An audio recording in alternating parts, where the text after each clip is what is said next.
Welcome into the Stay Green podcast, a Bet the Board production, part of the Wondery Podcast Network.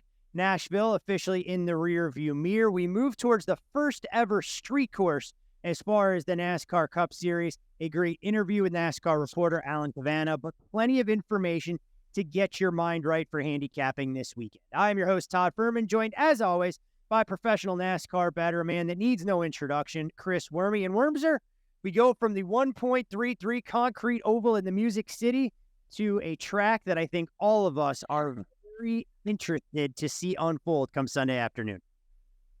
Yeah, we go from, a place where we've been, I guess, very few times in Nashville in the Cup Series, at least recently, to a place where we've never seen something we've never seen in NASCAR, at least in my time. And I'm really excited about the opportunity of the unknowns, because I think that, someone could catch a setup and we might be able to hit someone, maybe a potential long shot. But overall, Nashville, what a great NASCAR town just in general. Sold out race, and just everywhere you went on Broadway was just vibing with tons of NASCAR fans and tons of support. So I thought it was a great host city for this sport. So absolutely awesome, and couldn't be happier that I was able to go check out the track, albeit a little hot, not gonna lie. Hey, look, if you're out there in sweltering humidity at 100 degrees, a good thing that NASCAR decided to make this a night race instead of having everybody go full bore in the middle of the day, sweating people out, consuming all sorts of adult beverages. But there's no doubt when you're talking about potential party cities out there that NASCAR brings it and then some. Obviously, the center of the sporting world on a lesser extent when NASCAR there on Sunday. And, of course, the NHL awards there on Monday and the draft on Wednesday night. But as far as overall racing experience, that's one thing. But when you watch the race unfold, we talked a little bit last week about Ross Chastain needing to get his confidence and that swagger back. And my friend, that came out in full force because he went out there in practice, looked like he had an absolute hot rod, won his first career pole, and followed it up with a race victory where he was arguably the best car, right there neck and neck, I'd say, with the 19 and to a lesser extent, the 11. Yeah, I think this is the first time we've actually seen him get there, right? Like actually, win on an oval. That's his first oval win outside of a plate race or a super speedway race. So obviously, we thought he had his wings clipped by Mr. H. As soon as Mr. H opened his mouth, he really, really struggled. Here's where I had an issue backing Ross Chastain, is he looked really, really good at Gateway as well. And he kind of ran straight up 25th. And so when I saw kind of the same type of practice speeds out of that one car, it was really hard to back him at like a plus 450 when we saw those same kind of speeds, I thought, at Gateway, and it didn't translate to anything, worth betting, or at least any really speed at the racetrack at Gateway. So I was a little apprehensive to fire on him at 4.5 or 5-1, but I think it's now safe to say that he's got a little confidence. I think he's going to be excited to, obviously, winning in your hometown, where that race team is from, not his hometown, but where Trackhouse is. A big lift for that team, especially after the struggles that he's had. So when it comes to the actual racing, though, man, very similar to Dover. I know that the loads are different, the speeds are different, but we look at the cars that were good at Dover. You're looking at the 1 and the 19 were super good at Dover. You throw in Denny Hamlin, probably kind of the third best car at Dover. Now, he didn't have that same kind of car at Nashville, but he was able to get out front and kind of maintain a lead, something we've seen with his car week in and week out, where if you can get the lead, get some clean air, it's so tough to pass. So I think looking forward to next year's Nashville race, I think that Dover will be a great track comp. Something I thought was originally kind of a standalone race. I think actually you can look at Dover as a track comp. Yeah, I think the big thing that we're obviously going to want to pay attention to is the aero package that they're using. If they're going to run the intermediate package at a mile concrete track and the intermediate package at a 1.3 miles concrete oval, despite it being different times a day. Look, Dover was run largely under cloud cover, so it may have helped recreate some of the nighttime conditions that we saw there. And you have to assume that NASCAR, if they want to keep it at this point on the calendar, will continue to be a night race. Just unbearable to ask fans to be out there when it's 105 degrees and humid. I know you texted before the race that it wasn't exactly an optimal environment to go walking around, sitting in traffic, and a variety of the other logistical issues that fans have to go through. But it appears that NASCAR, a fixture on the schedule, the racing, from my standpoint, watching it on TV, I thought it was entertaining. Look, there wasn't a ton of passing at the front, but it feels like it's rinse and repeat no matter where we go. So I'm not going to hold NASCAR or Nashville responsible for that. You did see comers and goers the deeper we got into runs, especially with green flags. When equipment started to get away from some of these drivers, you heard them complain on the radio about their rears. And it was nice, honestly, to see long green flag runs instead of a wreck fest or a lot of late race restarts, as we always talk about. Those are the kind of things that play truer to the handicap than when you're shuffling up the field 15 times over the final 40 laps. Unfortunately for you and I, the one matchup or one of the two main matchups that we had, we shared the one that won with Ricky Stenhouse winning by a couple laps over Chase Briscoe. And the other one we debated giving out to our listeners, betting the 24 of William Byron over Kyle Larson. Leads for about 96% of laps, but the only laps that matter and the ones that pay the bills. Unfortunately, Larson was able to bridge that gap and finish exactly one spot ahead, despite a day for HMS where they run 4, 5, and 6, but in large parts didn't really factor into the calculus in terms of actually having race-winning cars. No, they weren't there. And I feel like Byron's car just kind of went away. And it was funny. I was actually driving home, from the race, listening to kind of the end of the race, kind of watching the lap times. And I'm either really good at predicting things or I kind of manifested that loss because for whatever reason, I was telling Derek and Jen, I'm like, I feel like Byron's going to lose this. Like he's about a tenth of a lap slower. If we go through the way to think positively, way to use the power of positive thinking and manifest that into the universe. So now I know who to hold accountable, and I'll be sending you an invoice. Yeah, that's perfect. Yeah, I mean, blame me because I'm either really good at predicting or I manifested this thing because it was like, oh, yep, he passed him. And it was, I said with 3 laps to go, I think it was more like 5 laps to go. But brutal beat, and, I lose a little sleep over it. But, overall, I think it was still the right bet to have the guy that was leading, average running position for William Byron was 5th, and Kyle Larson was 10th. Now, his car did come to life late, so I think that's something to make note of. Maybe don't fade Kyle Larson because I think that Cliff Daniels just does a great job of adjusting on that car. And Kyle Larson can kind of work with what he has. I think he gets the most out of what he's got, and he can find speed. I mean, that's a bad run for him, and he finished 5th. So I'm feeling excited about that 5 team in the future that we hold because I do think he'll be there at the end of the season. Now, I'm not sure about this week, but certainly a decent finish for that 5 team if you're holding a championship future. Yeah, it's always possible. The 5 raced with a little bit of a chip on his shoulder, knowing what one professional handicapper had to say about him leading into that particular race. But, we'll bury that particular lead. Can I defend myself first? We talked to Alan Cavanna a little bit about it. So for folks going, what the hell are these two idiots talking about? It'll become a lot clearer when we provide the interview. We talk about how this podcast is broken up. We'll wave the green, white checkered flag here on stage 1 with our Nashville recap. Stage 2 this week, all about the interview with someone who knows NASCAR inside and out and offered outstanding perspective. And then when we come back later on in the show, stage 3, we'll preview what we can anticipate Chicago looking like, albeit a heck of a lot of guesswork. But without further ado, stage 2, Chris and I interviewed Alan Cavanna. For those folks that have watched and followed NASCAR, they know this man's voice when they get their pit reporting and a variety of other great storylines in and around the Cup Series and into Xfinity and trucks. You, of course, can follow Alan Cavanna on Twitter. That's AlanCavann, 2 N's. I had to double check the spelling, Alan. And Alan, it's great to talk to you. It's been a while since we were doing racing content for the Hub back in the day, but glad to see you are still covering the sport at its full capacity.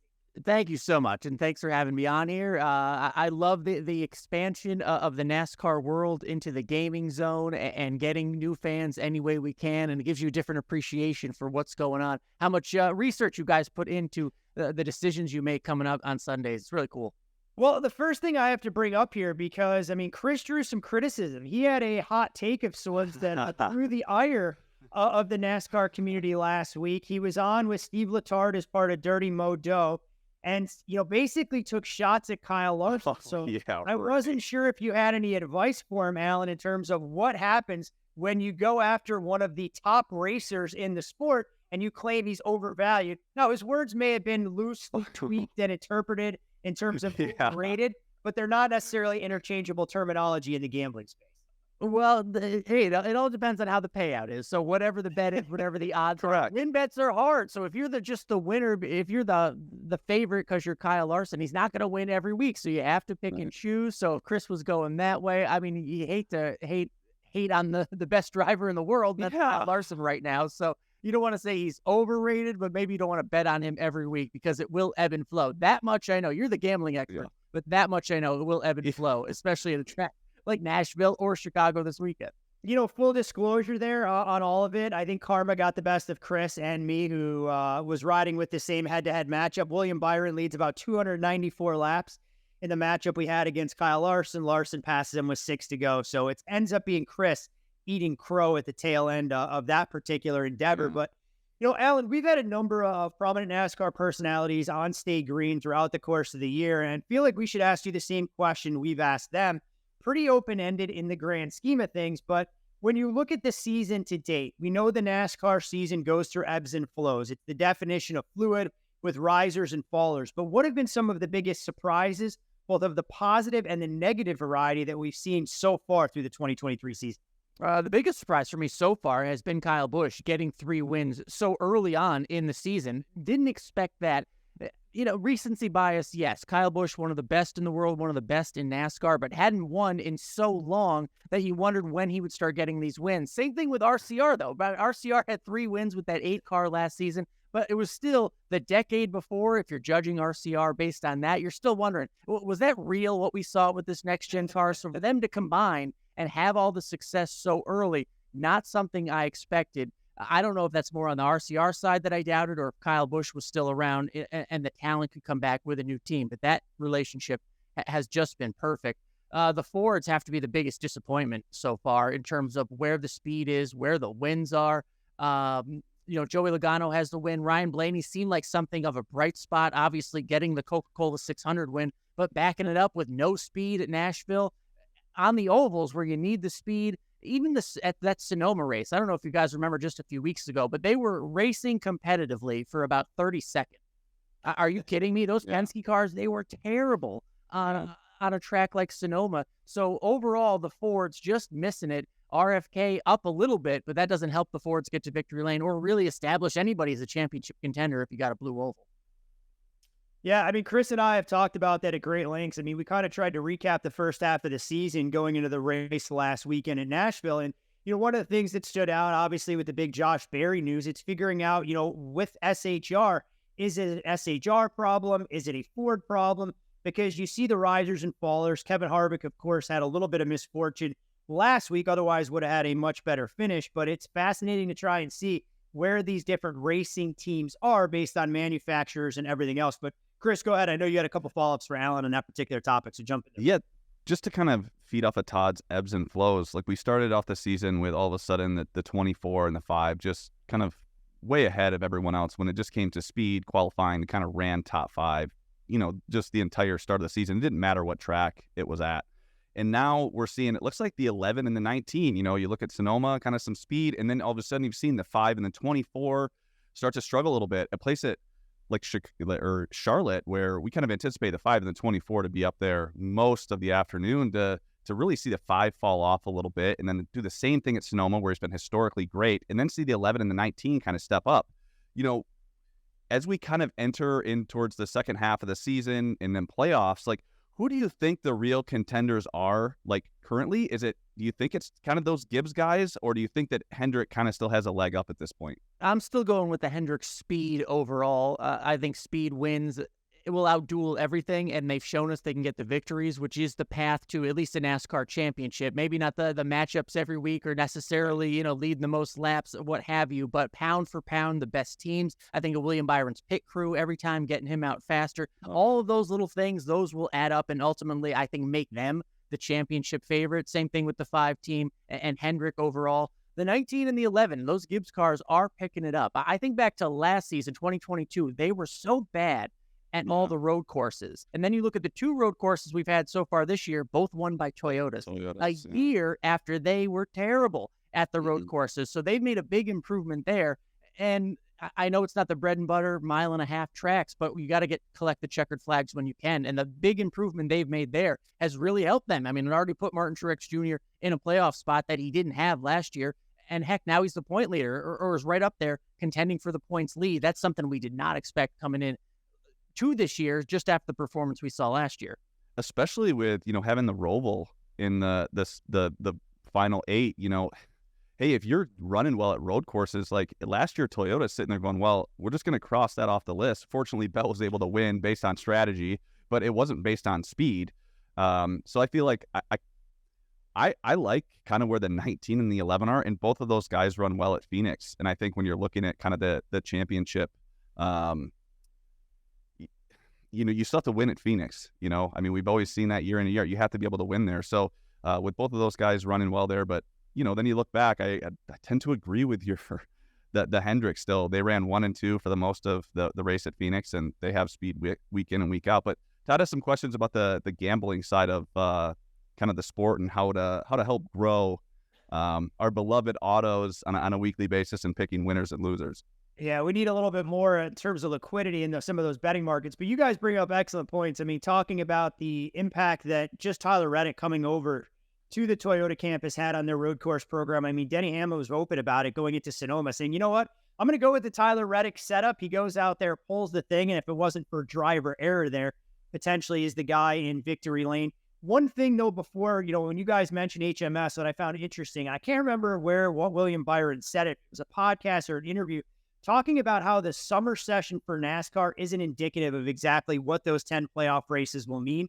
And he said typically for them, they just want to maintain some level of consistency, knowing that it's not always going to translate for the most important races. And the 24 camp was that ultimate illustration of it last year, where they really fell off a cliff and then suddenly got to be very relevant when the races meant a heck of a lot more. But, Chris, you mentioned some of the gambling side, and there's no doubt, Alan, that's obviously what we do first and foremost to try and help drive a little bit of viewership for folks that love a little bit of skin in the game in regard to that. But how do you feel NASCAR as a whole has adopted this gambling evolution, so to speak, knowing that we covered it on Fox years before we had a full repeal of PASPA and thought it could be an opportunity or an avenue to create a little bit more fan interest from a younger generation that was looking for that driver to get them to watch races Saturdays and Sundays all season long? I think there's definitely opportunity there. We've seen slow growth, right? Just because we haven't seen it for so long in NASCAR in general. You don't associate gambling and picking winners. And I think that's where it can be a little difficult sometimes, because even for myself, picking a winner each week seems so tough because it's not a 50-50 shot, right? It's 1 in 40, really it's like say 1 in 20, 1 in 15, what have you. But picking a winner each week is tough, and you want to have a few wins there. That's why as a gambling newbie, if you will, I've tended to like the head-to-head matchups, right? I can apply my logic, I can apply my know-how, my expertise, my research to really make an informed decision, and where I think, hey, potentially I could win. And winning is what really hooks you into gambling, right? I mean, that's what the fun part of gambling is, and the gaming side, and makes it intriguing throughout the race that you could follow. If you can follow a few head-to-head matchups, I think the emphasis can really be made on those to help grow gaming and gambling in NASCAR, because you can really understand that. You don't have to, all your bets aren't blown if you have a blown engine, or if you finish second and second's not good. I like a top 3, a top 5, a top 10 bet, but really it's the head-to-head matchups I really enjoy. Yeah, I think pesky late race restarts, Chris, that have blown up more racing cards for us than anything else. But go ahead, buddy, jump in. Well, I think we even saw it with Denny Hamlin's bracket challenge, like how many people were just interested in hearing William Byron talking about how he knew that he needed to beat Brad Kay, and here they are, running one spot apart, and in the drivers actually caring, but also to hear William Byron talk about how his friends were into it because they had kind of skin in the game and how much more exciting it is. And trust me, I know that, my crew of friends or family that are just glued to NASCAR now because of the betting side of things, just having some sort of interest is huge. However, you do have NASCAR with super old fan base. And how do you keep the TV engagement kind of teetering on both? You don't want to go too heavy gambling, because then you're going to turn off kind of these legacy NASCAR fans, but yet maybe you're leaving some meat on the bone by not talking about it as much and getting some of that younger fan base that would rather throw maybe $5 or $10 on a matchup just to stay interested throughout the race. And that's what's tough because NASCAR fans are so loyal, especially the older ones. They're going to be loyal to their driver. The real old school ones are really loyal to a manufacturer. So I think you have to cater games or bets to that old school feeling. Like, is it going to be a Chevy? Is it going to be an HMS car? I think if you can almost tiptoe your way into it a little bit, you have to entice them somehow, and that old school factor of a manufacturer loyalty that will get them in there. I think making it as easy as possible, because there are a few people that were ever going to root for Kyle Busch when they hated Kyle Busch, or Ross Chastain when they're hating on him, or Denny Hamlin when they're hating on him. But maybe you could make a bet, Denny versus Chase, and that's what you'll bet against Denny rather than root for Chase. It's one of those things. But to tap into that old school mentality, I think the manufacturer side, or just easily understandable bets where you can root for somebody. I think the stages help as well. Give a little more in-race betting. Yeah, I think is also fun. At the end of a stage, but it's tough to turn those old schoolers on. But again, people like winning. If you can make something that at least hooks them and they can understand, I think that's the way to get them in. I mean, gambling obviously served as one engagement tool. We've seen, NASCAR embrace their official partners. We've seen individual betting operators on cars and the different relationships forged there. Obviously, we saw NASCAR roll out their NASCAR rewards program. And if I'm not naming it correctly, I'll let you correct me there, Alan. When we look at some of the other engagement methods that NASCAR has adopted, are there things that have gone on, discussions that you've been privy to as we look at the sport and try and figure out how it can continue to grow its footprint with a different fan base? Knowing, look, we've had discussions with Bob Pockris earlier this year, Larry McReynolds, and a lot of the names that, you interact with on a day-to-day. One of the biggest challenges that NASCAR runs into is arguably the biggest races outside of Daytona go head-to-head with the NFL and college football in the fall. So it's being able to lock in those fans during the spring and summer where there's not as much competition for the attention and roll some of that momentum into the 10-race playoff grind before we ultimately crown champion. And I think that has to be some of the focus. Again, I always go back to simplifying it. I think of, preseason NFL bets where you have every team's odds to win the Super Bowl. That's like every week in NASCAR. Like, here's every racer's odds to win the race. It's a little overwhelming, right? You don't want to think about that. You don't want to pick that. It's too overwhelming. You want almost simple, dial it down to one bet. Is it going to be Chase Elliott or Kyle Larson this week? Out of the two teammates, who's going to win? Make one bet, have fun with it, and then watch it throughout the race and see the ebbs and flows of that one particular bet. I think simplifying it helps. I think the fantasy side of it. I've played fantasy for 20 years plus in NASCAR, way back in the Yahoo days. I'm a hardcore NASCAR fan. I love that stuff, but it's season long. If you miss one week, you don't set that lineup, the whole game is screwed for the entire rest of the year, and then you lose interest immediately. So factoring in, I don't know if you'd call it weekly or daily games, I think those have to be amped up just a little bit and make it easy. There's a Facebook game that makes it really easy. You're already signed into Facebook. You don't have to do anything extra. You just click here. Who's going to do better between these two? Click here. And then you look back and see if you won, right? And I know that's just for fun and games and free, but at least it can create that hook that makes you go explore a little more now that we have gambling partners and betting partners and stuff like that. But making it easy and making it simple, I think, is the easiest pathway into growing it. One of the criticisms that comes out of NASCAR, and obviously not for guys like Chris and I and fans that have watched it, people compare it to F1. They go, well, NASCAR races are too long. F1 has a time limit, this, that, and the other. Do we ever feel that that's something that's actually relevant? I mean, for me, I love carving out 3.5 hours on a Sunday to be able to watch a race. No, I don't love the fact that it takes an hour and a half to run the last 9 laps at a road course like we've seen in the past. But when we look at some of the changes NASCAR has made in the past, we're going to new tracks, and we'll get to Chicago in a moment.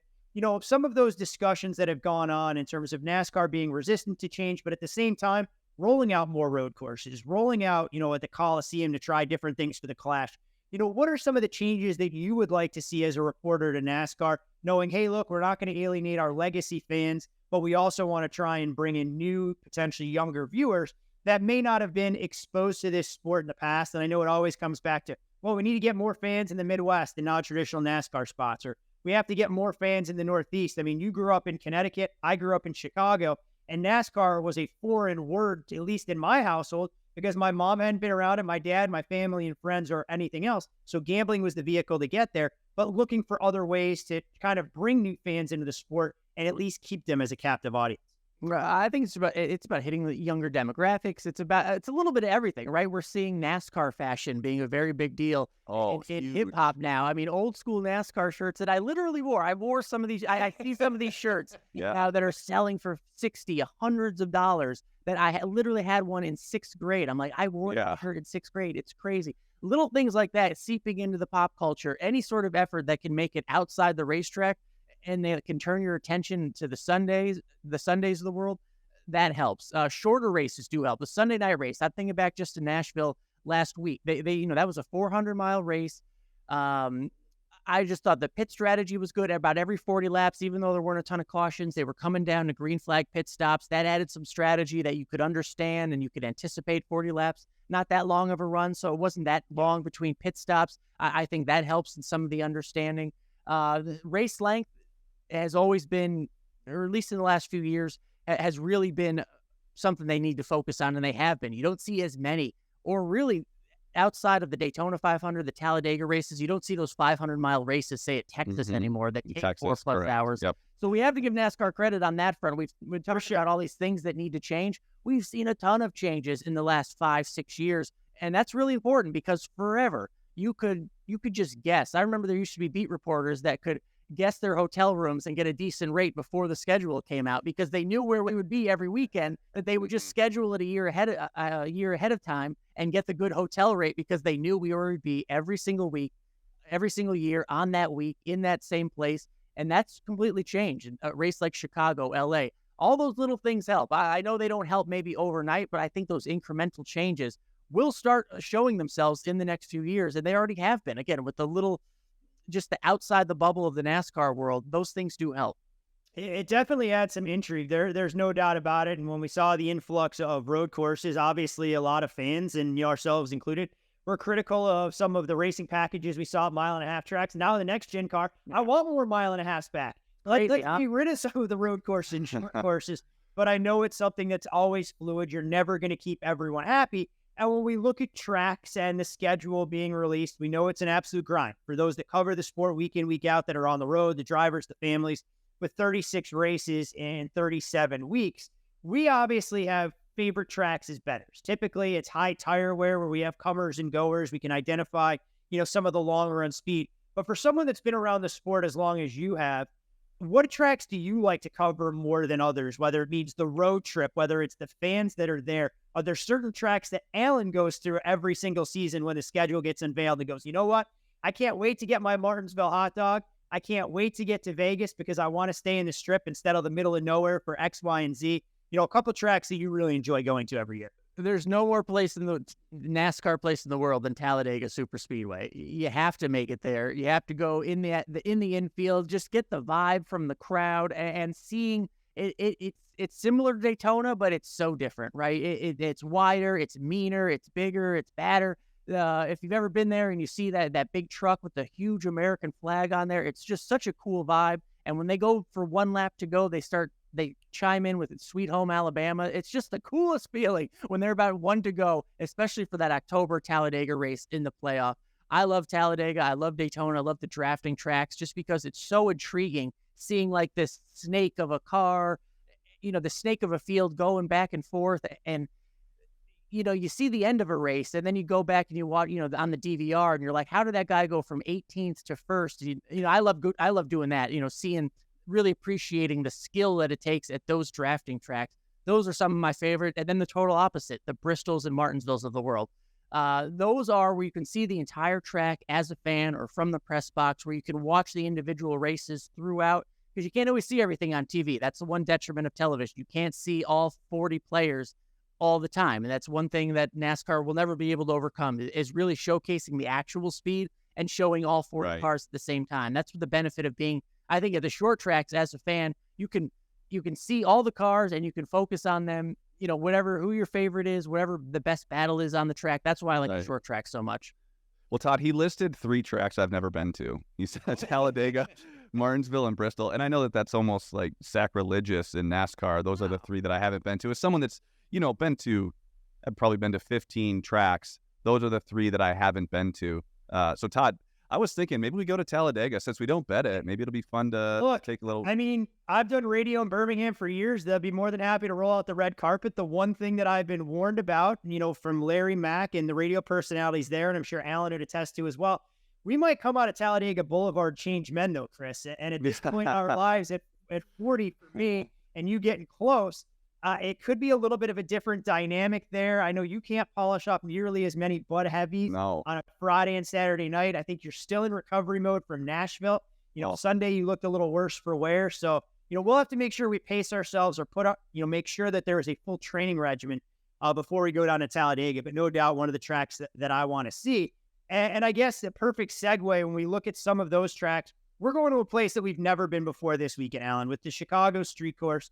And we haven't run any street circuits, so there's not a lot of familiarity or drivers that have extensive backgrounds in terms of those that may or may not be able to gain advantage. You've heard a lot of the feedback, I'm sure you a lot more than us, in terms of drivers, the time they're putting in sims, and how accurately that's going to reflect everything that's going on. This is obviously massive for the sport. You're going to a major city. You're running right there by a bunch of iconic landmarks. And as someone who grew up in the Chicagoland area, I never once imagined when I was driving down Lakeshore Drive or walking down Michigan Avenue, hey, look, this would be a great spot to run a NASCAR race. Can you kind of walk us through how some of this may have come about and what some of the realistic expectations are for NASCAR this weekend? As I know they want to turn into not just a display of racing, but a full-blown party, especially when you look at some of the musical acts and the entertainment that they have around both the Xfinity and Cup Series race. Yeah, well, first and foremost, they want an experience, and that's what this will be. It will be more than just a race, and that's what the city vibe provides, being down there in Grant Park with so many concert venues and space just for fans and fan fests and concerts and stuff to go on, and getting into a city, bringing NASCAR to where it's never been, where it couldn't go before. That was really the challenge, and that was the mission, because we were talking about growing the fan base, right? Bringing it to new people, literally bringing it to a place it's never been before. And I promise you, I'm saying this without hyperbole, when that green flag drops on Sunday, it may be the biggest moment in NASCAR history.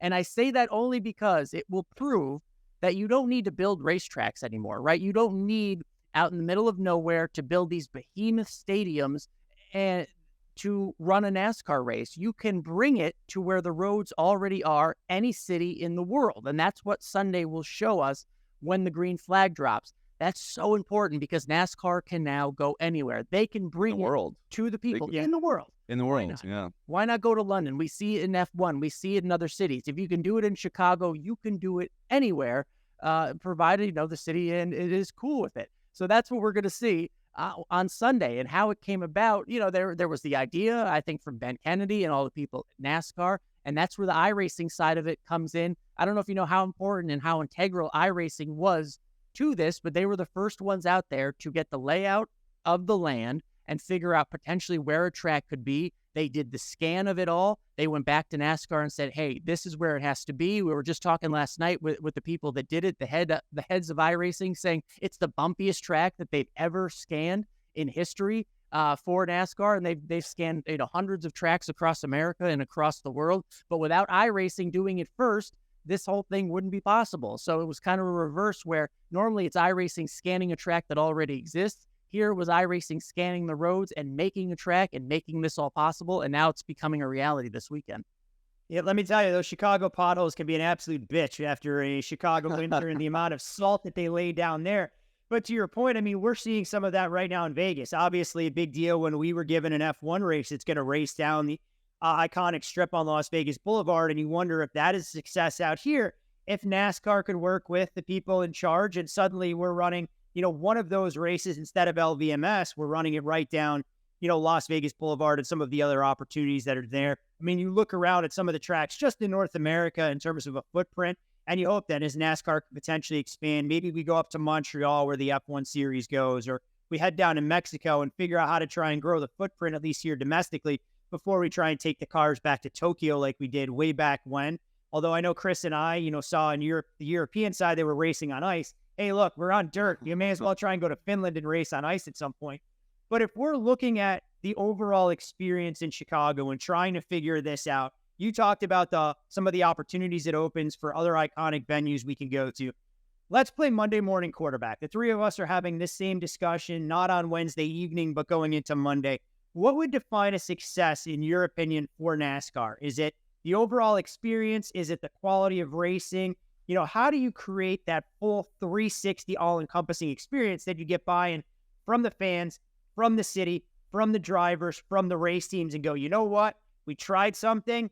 We got 75% of the way there. This is what we have to do to push it across the finish line.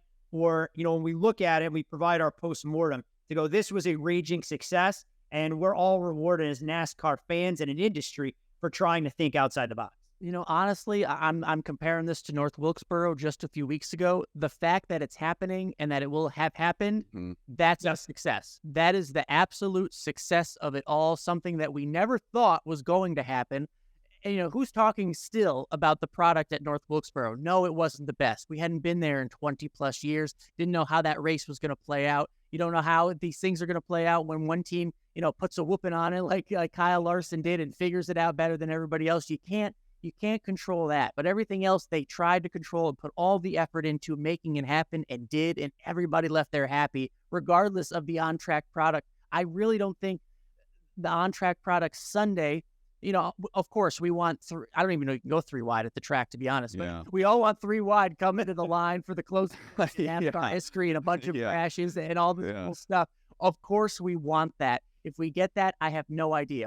A car has never been on this track before. I mean, talk about not knowing anything. No one knows anything because none of these cars have ever been on this circuit before. So I don't know if you can judge the product as long as the track stays intact. If it doesn't, is it a quick fix? Are all the contingency plans in place? Yeah. You just don't want to, embarrass yourself. You want to make sure everything is accounted for because something will go wrong. We've seen things go wrong at the Daytona 500, right? Sometimes things go wrong, but as long as it's fixed, you don't embarrass yourself. The fact that it's going to happen and the checkered flag will fly and that they know they can do it again somewhere else, that's really the biggest win already, regardless of how the racing comes out. I really do believe that. Yeah, it's so funny that it's so unpredictable, and we're just so excited to be there. I was trying to think of a question that I could ask about Chicago. I couldn't even think of well, what if this? I was like, well, that might not happen. And so I guess I just came up with, what on Monday, what did NASCAR learn about racing in Chicago? Put your prediction hat on. What is one thing that NASCAR learned that, hey, we need to make a change or just something. And you know what? It could be that, hey, Kyle Busch is really good just unloading anywhere. Or Joey Logano is really good it could be anything. It may be the downtown areas, you could do that anywhere. It'll be a home run. It could be anything good or bad. What does NASCAR learn on Monday?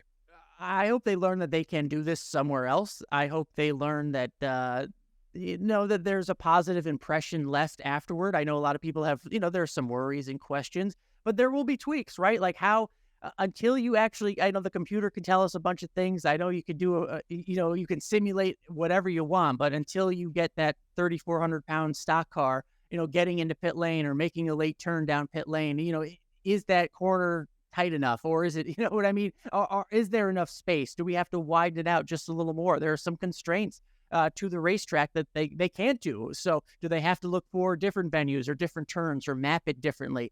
But I just hope NASCAR learns that this can be done and that, they're going to learn things. Sorry, let me put it this way. They're going to answer questions they didn't know they had, right? They're going to have questions to answer. And I think that's the most important part.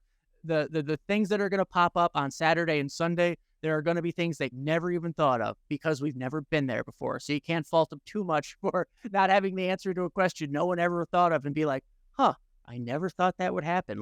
There's going to be people watching from afar. There's going to be people looking down from skyscrapers, and it's going to be so neat. And I'm excited for the unknown. I'm not fearful of the unknown. Yeah, and they also get the Xfinity race. I think that if you were to reverse things and the first cars on the track was the Cup Series, I think that I'd be a little bit more worried. But NASCAR has shown that they can make changes. If there was just maybe an issue, and maybe they have to go with non-competitive pit stops or something where they can just make a change and get out ahead of it. Yep. They're gonna have those Xfinity cars out there on the track, and I think the Xfinity cars might have some more issues just when it comes to those cars are harder to drive.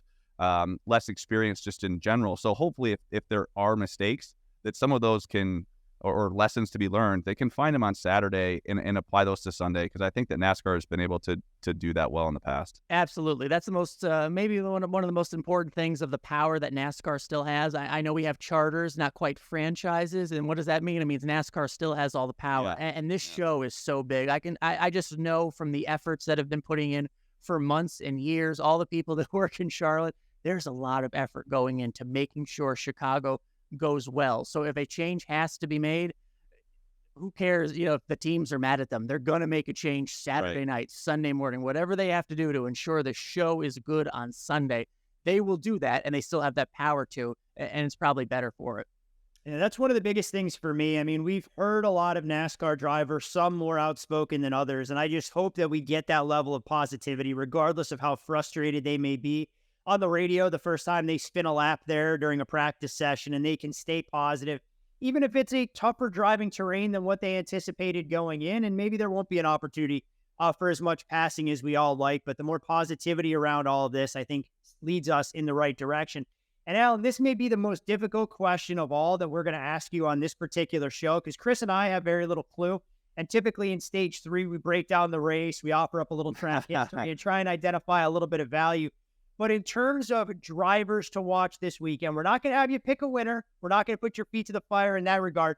What are some of the names that you're keeping your eyes on in the Cup Series this weekend when it comes to driving pedigree, their ability on road courses, or overall driving acumen and their ability to adapt in terms of this unknown venue that we're going to go into? And you could take the low-hanging fruit if you want, where Joey Logano seems to win every time we go to a new track, and nobody else has that knowledge and notebook working at their disposal. When it's new, go with the 22. Oh, that's all you got to know. So, hey, is that Paul Wolf or is that Joey Logano? Because that's fair. I think Paul Wolf is just really good. Sorry to interrupt, but your prediction had outside of Logano, I guess. Yeah, well, and that's fair, because what does Joey Logano? What do they do well? They're just kind of patient old schoolers, right? That do everything well. They're the type you could, in a normal year, you could point to the 22 and be like, Joey Logano could probably win any week. You wouldn't be surprised if he won. He's one of those drivers. And I think a team like that in a new situation, they just kind of rise to the top because they're patient, they're smart, they can fix damage. There'll be a lot of damage on Sunday. So it's not crazy to think a patient, elder, veteran type team is going to do well on Sunday, because you just got to be there at the end.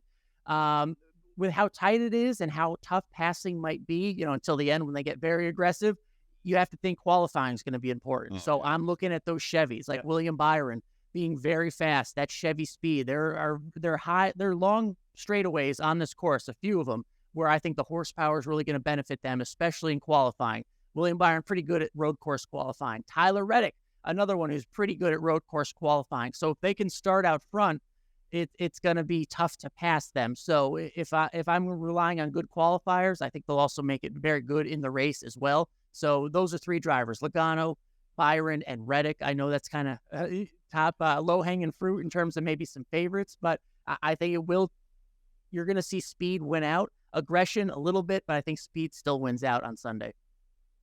I mean, Chris, I'm out of bullets in the chamber to fire in Alan's direction. So if there's anything that we left out, I mean, by all means go. But Alan, go ahead. Jump in. Well, I just had a question. I'm new to gaming. I'm new to finding where some of these odds are, what bets are out there. I want to throw the name at you, Shane Van Gisbergen. Is there any money out there? Are there any odds or any matchups that you've looked into him at all? Have not seen any head-to-head matchups on him. We'll see exactly if he's populated in some capacity, but the prices I've seen on him, upwards of 100-1 or a little bit further north. And it's a name we haven't covered, so he is the Project 91 driver this weekend. So what kind of expectations do you have for him? Do you think he'll adjust to driving a stock car a little bit more effectively than some of the other big names in motorsports that we've seen earlier this year? And again, full credit to Trackhouse for rolling out unfamiliar names here. I agree. Get them there. And, we didn't talk about it at all, Chris, because we normally don't cover the Xfinity.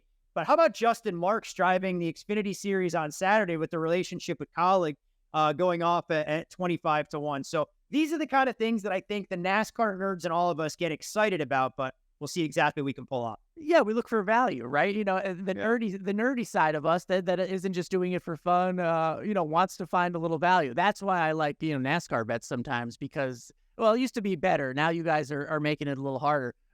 Being so good into gaming, but there used to be some great value bets out there. You're like, wow, that person doesn't know what's going on, and you can make a lot of money. But I only bring up Shane Van Gisbergen because he is a supercar champion from Australia. Supercars are high-powered V8s with fenders that run street courses. Now, that sounds familiar. Yeah, it sounds a lot like a next-gen car. So these interlopers that come in, the Jensen Buttons of the world, the Kimi Räikkönens of the world, they're obviously world-class talents. But this guy, Shane Van Gisbergen, 3-time champion, he has actually raced something that's something like a next-gen car. So if there is a good value for maybe a top 10 bet, I would go with something like that, only because it's similar style. Yeah, very similar style. And I know we see these world champions come to NASCAR. We have seen them lately, the Jordan Taylors of the world, but I never expect much out of them. But SVG, I would expect a little more. I have high expectations for him, only because he's done street courses before and he's done cars like something like this before. So he's probably the best interloper we've had in a long, long time. Is that what Ambrose drove? Yes. Yep. Okay, so that translated well to NASCAR, better than any other road course racing, in my opinion. I know you had Montoya, but I feel like that he was just different. Think about the high speeds of Watkins Glen, and we'll see those high speeds. I think Watkins Glen is a great comparison because it's going to be similar to that, where you have just these long straights. You're going to have to be fast. Like, you have to get off. You're going to have to get off the corner. I mean, you go to a place like Sonoma where you can outbrake somebody and you can kind of you can out talent someone at Sonoma. Maybe not the fastest car. I think you're right. If the horsepower is not there or the arrow on the straights, it's going to be really tough to outbrake somebody because you're going to have to do it from 100 yards short of where you normally think you would, because these are like 90-degree turns without runoff. We're used to seeing a ton of runoff where you can get really aggressive. I'm hoping that we don't see like a big pile up. I know Denny was talking about his podcast, but I don't know. I think that if that's the same stuff that Ambrose was driving, I will take a look at maybe some value play. I'd not opposed to that at all. Yeah, a little. I mean, look, I don't think he's going to win. Top 5 is very tough. It's the intricacies that really get these drivers who've never done it before, right? The inside of the car, pitting, right? They don't have pit rules like any NASCAR does, and those things can really screw up someone's race. But if it's just straight driving talent in a car that he's similar in, SVG can do something on Sunday better than a lot of these other drivers have had opportunities to. I just think back to Coda, covering Jensen Button, Kimi Räikkönen. They were all like, look, they're world champions, but they were very surprised at the aggression of NASCAR. The aggression. It was like, buddy, you can complain about it or you can get in there and shove someone out of the way. Like, that's what you got to do. So I think Shane, who has run with vendors before, may be into that better than those other world champions do. Yeah, you can put your bumper a little bit more effectively in stock car racing than you can in F1, where every slight arrow change ends up shuffling you to the back of the field. You can follow Alan on Twitter. That's at Alan Cavanna, 2 N's in his last name. Alan, can't thank you enough for your time. I know all the NASCAR community and bettors alike looking forward to what we're going to see unfold this weekend at Grant Park with the iconic backdrop of some of the landmarks that we've grown accustomed to in Chicago. So if you're traveling there for the race, like always, have a safe trip. Hopefully you can report back with nothing but positive feedback, and know that we all will be watching, looking to identify where there's a little bit of weakness in that betting market. I can't wait. And thanks for having me on here. I love talking. I love learning about the gambling side, and thanks for helping grow the sport. It's pretty neat to see it from a different aspect. Thanks a lot, Alan. Always fun, Worm, when we get a chance to talk to the guys that are at the track each weekend. And you have to love it that Alan Cavanna's favorite tracks to cover are the ones that we dislike to bet. So you can understand exactly where NASCAR fans come down on the Daytonas, the Talladegas, and everything else that's out there. But there is no doubt that we will do everything in our power to try and make it. I can't promise the October race, obviously, because it coincides with football season. But we'll have to try and call in a couple favors and make sure that we can try and get out there in April. We just won't tell the wives exactly what transpires on Talladega Boulevard if we find ourselves there Saturday night at 2 o'clock in the morning, taking Jell-O shots out of kiddie pools. Some of NASCAR's most intrepid fan base. But Alan brought up a lot of good points. I mean, talking about the NASCAR schedule, the optimism we have for everything coming up. So it gives us the perfect segue to go into stage 3. And he listed off a couple of drivers. So we can kind of do this segment in a de facto reverse. Mention Joey Logano, mention Shane Van Gisbergen, and of course, we record that interview early in the day with Alan. We come back to record our portion of the show a little bit later. The 100-to-1s in the market, long gone, and we're now looking at 60 there. So that became a little obsolete even before this goes long.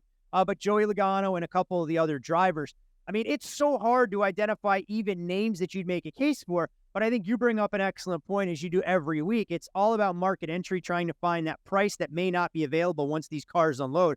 But this week, more of a challenge than any other race that we'll see this season. Yeah, I think that the biggest thing that Alan brought up, and I didn't even know this about the iRacing. So the fact that they actually had iRacing go out there and kind of model this track to help NASCAR set it up, I found that fascinating.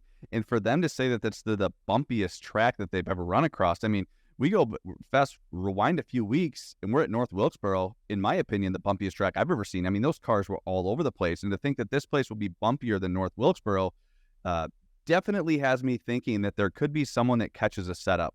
If you look back to North Wilkesboro, it was Kyle Larson and everyone else, and it wasn't even close.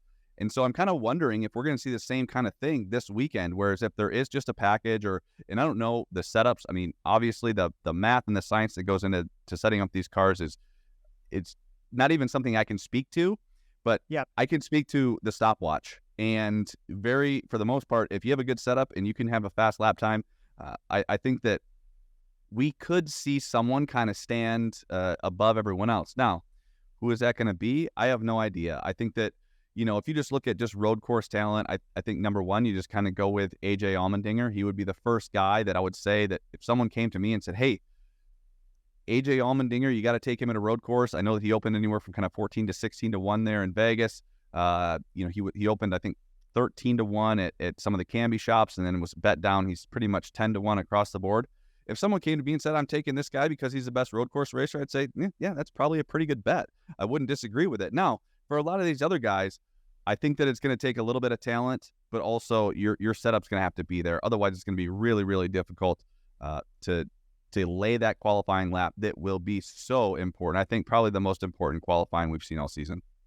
Yeah, I mean, look, we're going to learn an awful lot during this practice session and qualifying, to your point. And when we look at the Chicago street course, normally we'd start this segment with me asking you about track comps and what you're using to try and baseline model. Some of that question completely irrelevant here. So we'll lay out exactly what we can expect on the Chicago streets this weekend. And it's a 12-turn, 2.2-mile course. We're going to go 100 laps.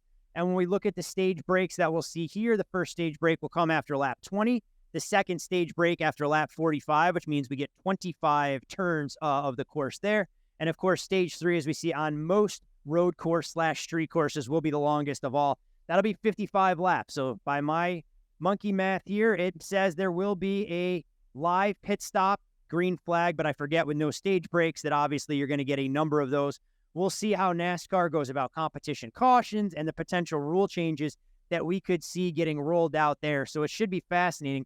When we look at some of the individual drivers, rather than going through breakdowns based on driver specificity, we look at the favorites. You mentioned AJ Allmendinger, but there's kind of a distinction, at least in the eyes of odds makers. And we can cut it off with William Byron and Shorter, Chase Elliott, Tyler Reddick, Truex, Larson, Dinger, Kyle Busch, William Byron, all guys that you're seeing priced as low as 5 to 1, upwards of 12.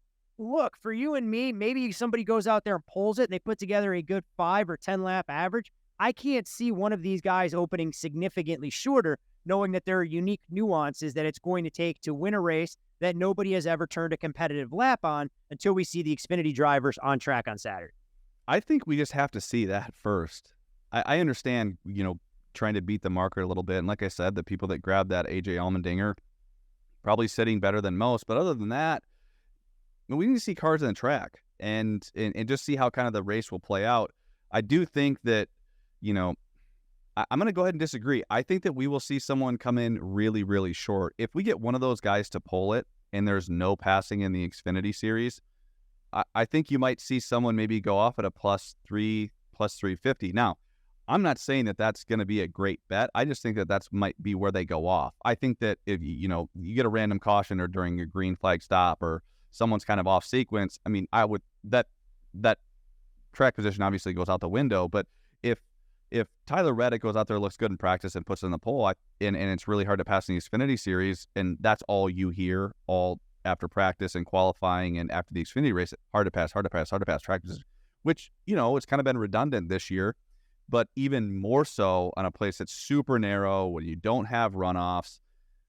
I could see someone going off maybe a little lower than plus, but who? Is it going to be someone like Kyle Larson who runs well at, Sonoma or Watkins Glen, or is it going to be Reddick who runs well at Coda, in the Roval? So it's really tough to know which guy is going to kind of go off as the favorite. And so at this point, I'd rather just kind of wait and see, procrastinate a little bit, and maybe let the weekend come to us more than forcing something at this point.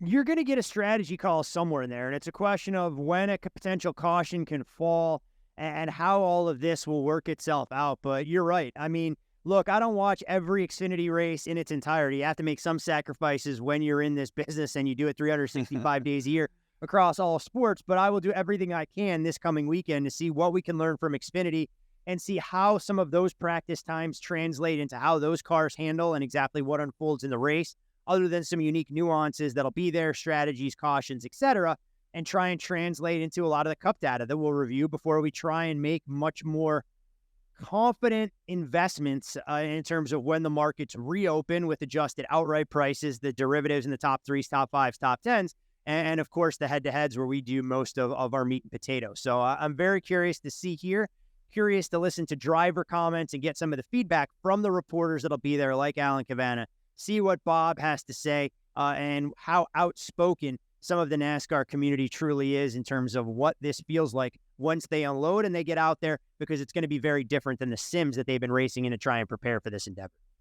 Yeah, I agree with everything there. And it's just so hard. I'd love to sit here. We're in the business of making predictions, and here we are kind of beating around the bush, but I'd rather do that than give some information. We just don't know. I mean, the bumpiest track that that's a massive setup thing. If it's a super smooth racetrack, I think that you can kind of take the driving style and just the talent and say, hey, they can go get it done. But if you have the wrong shock package, or you have just the gears, your gear package off a little bit, and the way that you hit the bumps, you can't get back to the gas, I don't care how talented you are, you're not going to the front, or you're not going to stay up front either. So this is the first time, and that I actually enjoy that, because I do think that we'll catch someone potentially with a setup.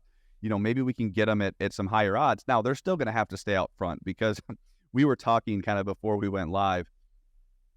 I think that the worst thing that could happen this week. You're rooting for rain. No. I would not doing that. Yes, you are. You're right. Sideways rain in the wet package to add yet a variable. Yeah, if that's the case, I mean, Justin Marks has won in the rain before. I remember I bet against him and he won the rain. Now I know he's run the Xfinity Series, not the Cup Series, but I don't know. Throw some rain in there. That's fine. But what I don't want to see a wreck where everything's just clogged up and no one can move. Like, I feel like that would be a meme that it'll just be circulated in NASCAR forever and ever. And, as someone that's not a huge fan of just road course racing, because I don't think it provides like an edge from a betting standpoint, at least at this point in the week, I'm still a NASCAR fan, and I want to see them pull this off. I want to see it be super successful. I know that Alan did a great job of saying, but by the way, the green flag dropping is a success. And I think that he's right. We talked about it in the past with Adam Alexander. He said, I think that NASCAR has a little grace with its fans. They did really well at the Coliseum. They did really well at North Wilkesboro. They're trying it. They're at least going outside the box and saying, we want to go to a market where we haven't necessarily had a huge footprint, and let's try to grow this sport. And they're taking a chance. They spent some money on some big names coming in. So we're all pulling for NASCAR. I know that from a racing perspective, I'm not super excited, but I could be wrong. Maybe there's not going to be a ton of passing. I almost said that, but this is pretty much a long-winded way of you dancing around the real crux of this particular argument, that you wish NASCAR would go back to Chicagoland Speedway my gosh, and race on that particular track instead of trying to think outside the box, because we want a high tire wear track, one that's been very bettable and profitable for us in the past. So it's a travesty when they pull that off the schedule and we get races on a lot of times that we can't bet. Not saying the Chicago street course won't be one of them, but some other tracks that we go to multiple times a year that, you know what? We can do without a second trip. Well, it'll be interesting. Like, it doesn't take much for a road course to become really hard to bet.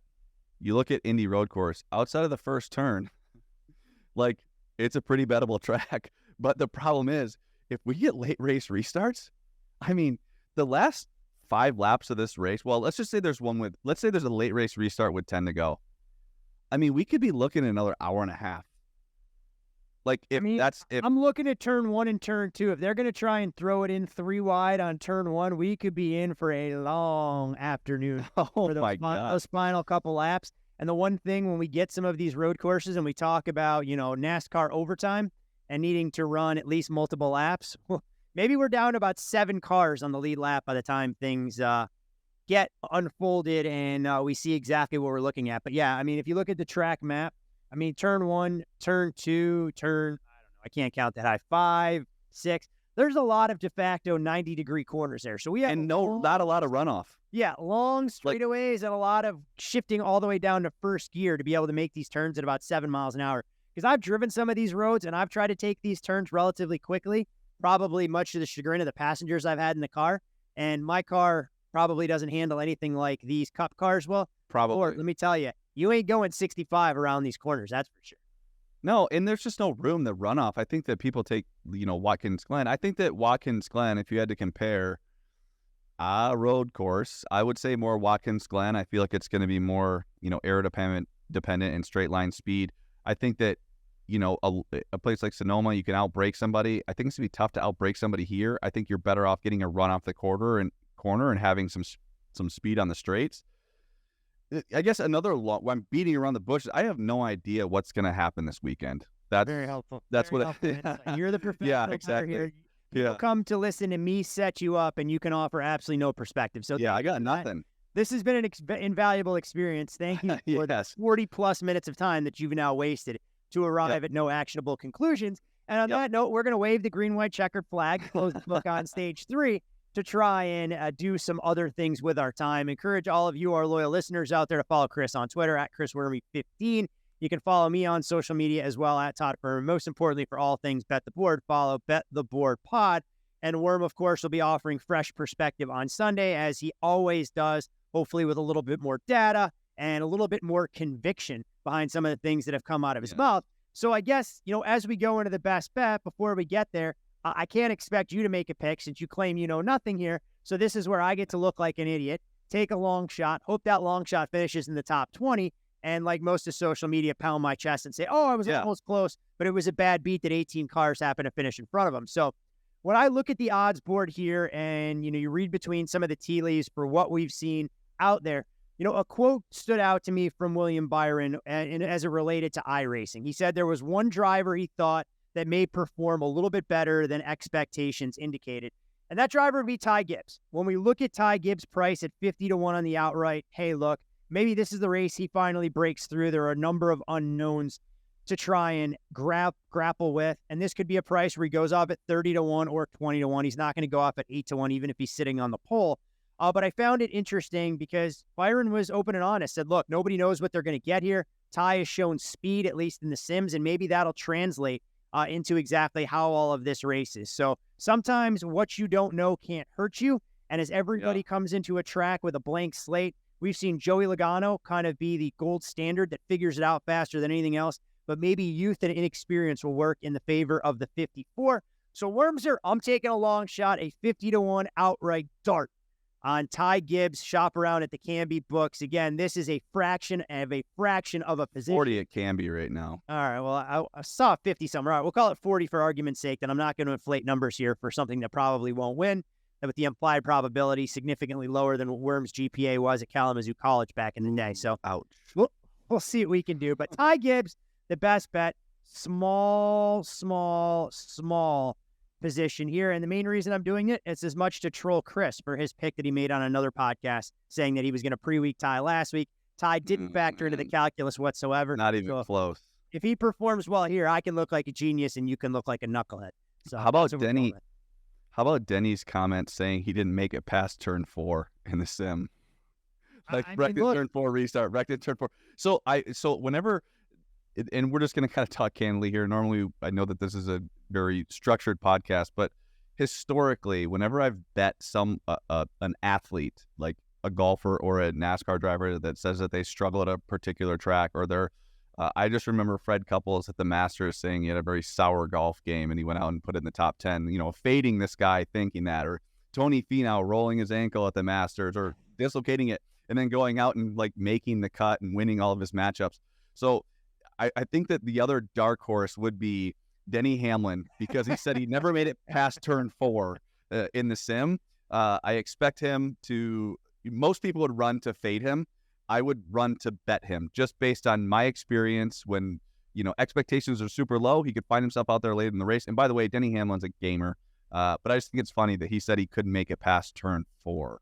And turn 4 looks like it's a relatively slow rolling corner. So I look at the map here to try and figure it out. We know the proximity to the lake, and look, I want everybody to be healthy and safe out there, but, if something happens and somebody ends up with their car on the beach, so be it. We need a little bit of storyline. We need those viral moments, but let's hope this is a tremendous success as NASCAR going outside the box with the first street course circuit, and they'll do it with some iconic landmarks behind them along Chicago's Lakeshore Drive, through Grant Park, and a lot of places that those folks that have been to Chicago as tourists or as locals will know all too well when we see these cars racing through the streets. So on that note, my friend, I think we've done enough damage, filled up enough airtime to keep people entertained, at least. A special thanks to Alan Cavanna for coming on the show with short notice as we wanted a fresh NASCAR perspective on all of that. And look, Worm, if we don't have a track that we can really love to bet this week in Chicago, I know you are counting the days, the minutes, or the days, the hours, the minutes, and the seconds until you get to handicap Atlanta when we do this again next Wednesday. So I expect you to be better prepared. Come in with something a little bit more actionable. Or we may not be able to give you. I actually think Atlanta. We might have some for Atlanta. I'm optimistic about it. But all right, any final words of wisdom, things you'd like to share with our loyal listenership? Man, I just want to see. I want to see green flag racing. I'd rather have green flag racing this weekend than a bunch of cautions, because I think a bunch of cautions just kind of can really sour people, especially on TV.